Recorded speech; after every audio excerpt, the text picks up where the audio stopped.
White Fang. Chapter 18. The Clinging Death. Beauty Smith slipped the chain from his neck and stepped back. For once White Fang did not make an immediate attack. He stood still, ears pricked forward, alert and curious, surveying the strange animal that faced him. He had never seen such a dog before. Tim Keenan shoved the bulldog forward with a muttered, "Go to it." The animal waddled toward the center of the circle, short and squat and ungainly. He came to a stop and blinked across at White Fang. There were cries from the crowd of, "Go to him, Cherokee! Sick em, Cherokee! Eat em up!" But Cherokee did not seem anxious to fight. He turned his head and blinked at the men who shouted, at the same time wagging his stump of a tail good-naturedly. He was not afraid but merely lazy. Besides, it did not seem to him that it was intended he should fight with the dog he saw before him. He was not used to fighting with that kind of dog, and he was waiting for them to bring on the real dog. Tim Keenan stepped in and bent over Cherokee, fondling him on both sides of the shoulders with hands that rubbed against the grain of the hair and that made slight, pushing forward movements. These were so many suggestions. Also, their effect was irritating, for Cherokee began to growl very softly, deep down in his throat. There was a correspondence in rhythm between the growls and the movements of the man's hands. The growl rose in the throat with the culmination of each forward-pushing movement, and ebbed down to start up afresh with the beginning of the next movement. The end of each movement was the accent of the rhythm, the movement ending abruptly and the growling rising with a jerk. This was not without its effect on White Fang.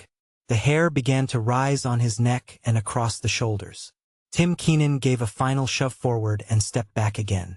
As the impetus that carried Cherokee forward died down, he continued to go forward of his own volition, in a swift, bow-legged run. Then White Fang struck. A cry of startled admiration went up. He had covered the distance and gone in more like a cat than a dog, and with the same cat-like swiftness he had slashed with his fangs and leaped clear. The bulldog was bleeding back of one ear from a rip in his thick neck. He gave no sign, did not even snarl, but turned and followed after White Fang. The display on both sides, the quickness of the one and the steadiness of the other, had excited the partisan spirit of the crowd, and the men were making new bets and increasing original bets. Again and yet again White Fang sprang in, slashed and got away untouched, and still his strange foe followed after him, without too great haste, not slowly, but deliberately and determinately, in a businesslike sort of way. There was purpose in his method, something for him to do that he was intent upon doing and from which nothing could distract him. His whole demeanor, every action, was stamped with this purpose. Puzzled White Fang. Never had he seen such a dog. It had no hair protection. It was soft and bled easily. There was no thick mat of fur to baffle White Fang's teeth as they were often baffled by dogs of his own breed. Each time that his teeth struck they sank easily into the yielding flesh, while the animal did not seem able to defend itself.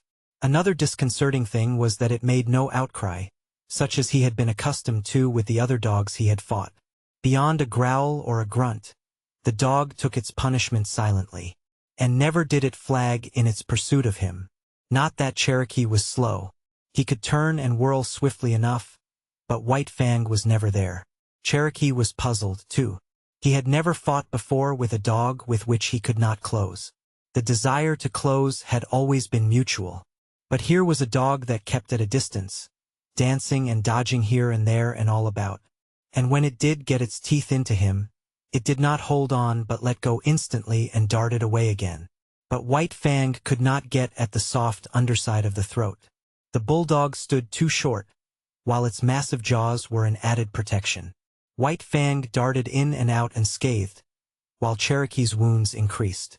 Both sides of his neck and head were ripped and slashed.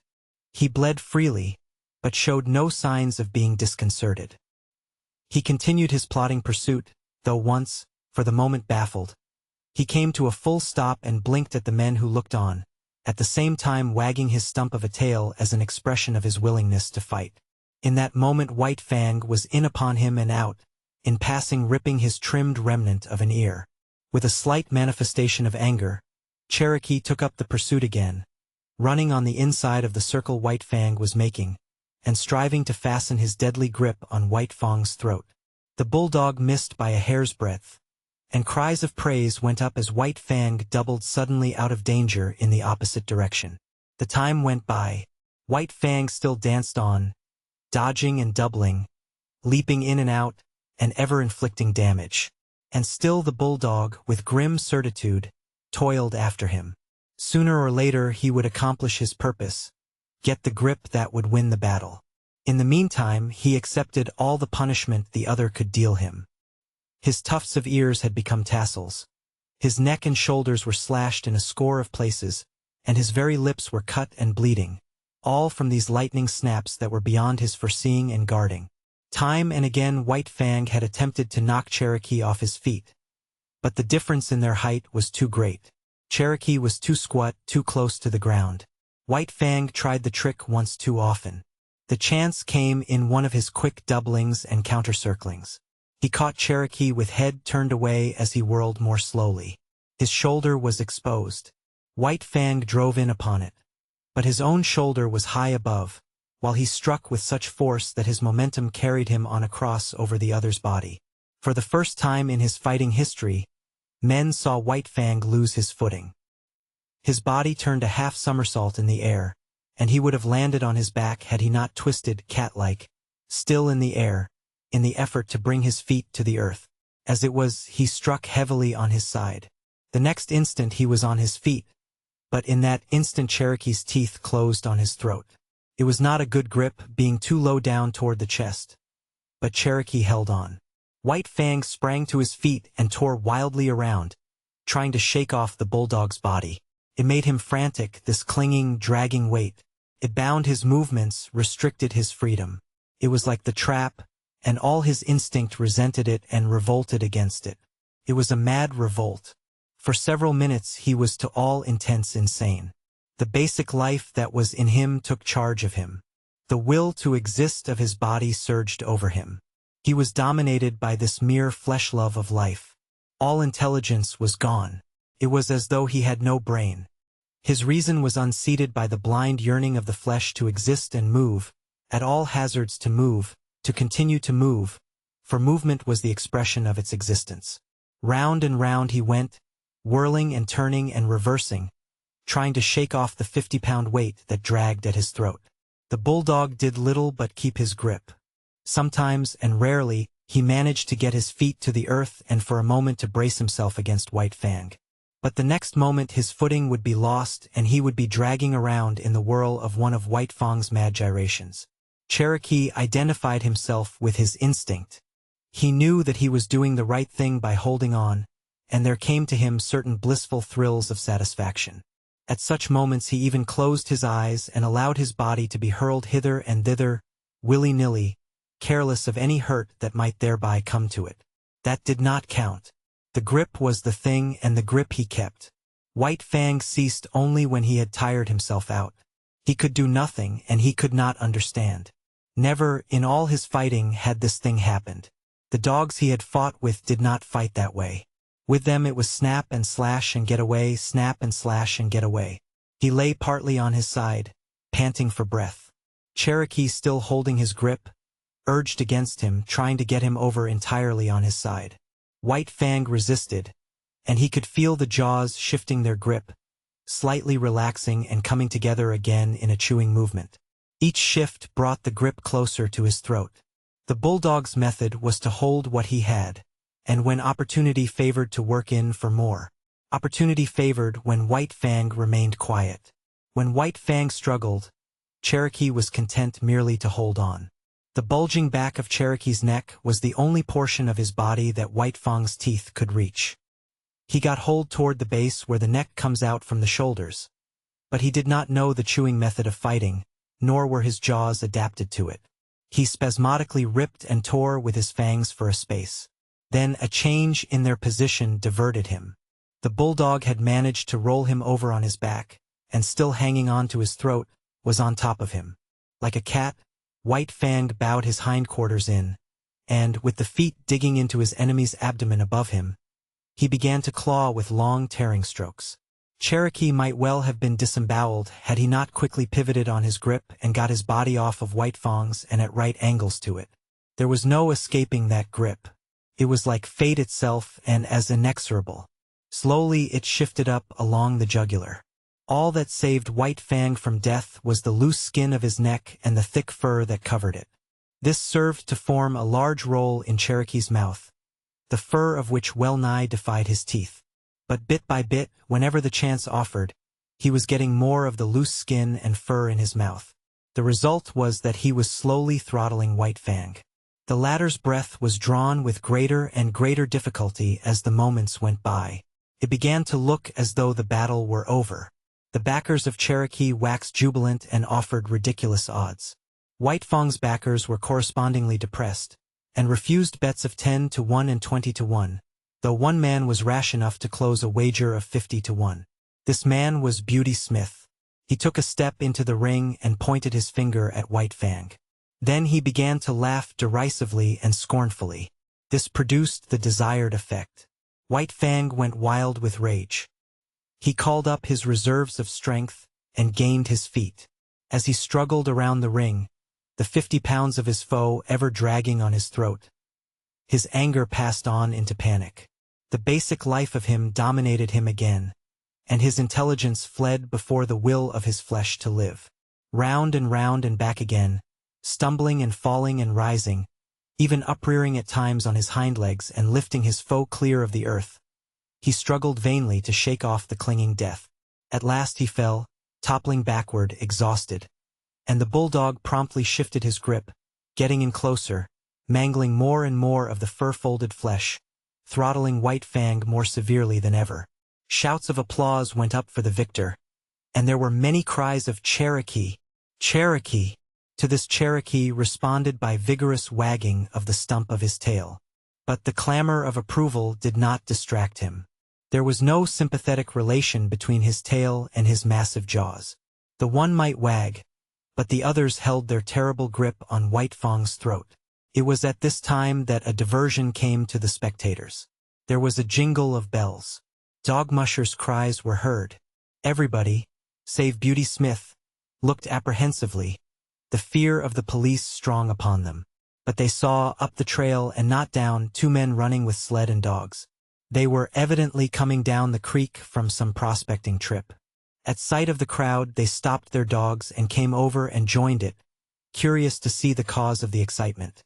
The dog musher wore a mustache, but the other, a taller and younger man, was smooth-shaven, his skin rosy from the pounding of his blood and the running in the frosty air. White Fang had practically ceased struggling. Now and again he resisted spasmodically and to no purpose. He could get little air, and that little grew less and less under the merciless grip that ever tightened. In spite of his armor of fur, the great vein of his throat would have long since been torn open, had not the first grip of the bulldog been so low down as to be practically on the chest. It had taken Cherokee a long time to shift that grip upward, and this had also tended further to clog his jaws with fur and skin fold. In the meantime, the abysmal brute in Beauty Smith had been rising into his brain and mastering the small bit of sanity that he possessed at best. When he saw White Fang's eyes beginning to glaze, he knew beyond doubt that the fight was lost. Then he broke loose. He sprang upon White Fang and began savagely to kick him. There were hisses from the crowd and cries of protest, but that was all. While this went on, and Beauty Smith continued to kick White Fang, there was a commotion in the crowd. The tall young newcomer was forcing his way through, shouldering men right and left without ceremony or gentleness. When he broke through into the ring, Beauty Smith was just in the act of delivering another kick. All his weight was on one foot, and he was in a state of unstable equilibrium. At that moment the newcomer's fist landed a smashing blow full in his face.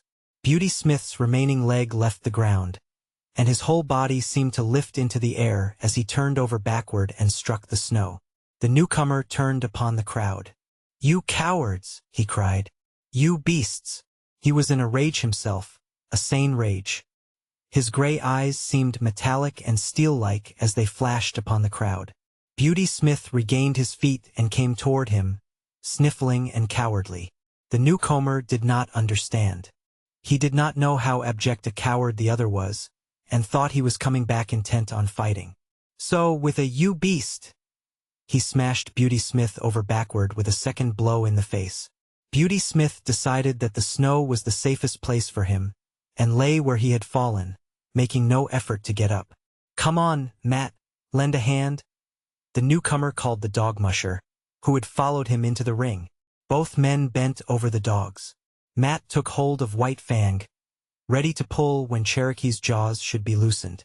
This the younger man endeavored to accomplish by clutching the bulldog's jaws in his hands and trying to spread them. It was a vain undertaking. As he pulled and tugged and wrenched, he kept exclaiming with every expulsion of breath, "Beasts!" The crowd began to grow unruly, and some of the men were protesting against the spoiling of the sport. But they were silenced when the newcomer lifted his head from his work for a moment and glared at them. "You damn beasts!" he finally exploded, and went back to his task. "It's no use, Mr. Scott, you can't break 'em apart that way," Matt said at last. The pair paused and surveyed the locked dogs.